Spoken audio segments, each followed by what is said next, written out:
యేసుప్రభు యొక్క ఆధిక్యతను గురించి మనం గుర్తించేటటువంటి ప్రయత్నం చేస్తున్నప్పుడు పరిశుద్ధ గ్రంథం ఒక ఉన్నతమైనటువంటి 7 విషయాలను మనకి రివీల్ చేస్తుంది. అందులో ప్రప్రథమంగా దేవుడు ఆయనను సమస్తమునకు వారసుడిగా నియమించాడు అనే విషయాన్ని గుర్తిస్తున్నాం. ఆయన సమస్తమునకు వారసుడిగా నియమింపబడ్డాడు. రెండవది, ఆయన సమస్తమును సృజించాడు. He is the creator of all the things అనే విషయాన్ని మనం గుర్తించాల్సినటువంటి వరమైనా. మూడవది, ఆయన దేవుని యొక్క మహిమ యొక్క తేజస్సు అయి ఉన్నాడు. నాలుగవది, దేవుని యొక్క తత్వం యొక్క మూర్తివంతమై యేసుక్రీస్తు ప్రభువారు ఉన్నారు అనే విషయాన్ని మనం గుర్తించాల్సినటువంటి వరమైన. ఐదవది, తన మహత్తు కలిగినటువంటి మాట చేత సమస్తమును నిర్వహిస్తున్నాడు అనే విషయాన్ని మనకు పరిశుద్ధ గ్రంథం రివీల్ చేస్తుంది.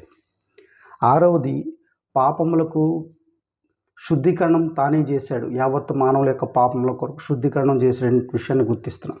ఏడవది, దేవుని యొక్క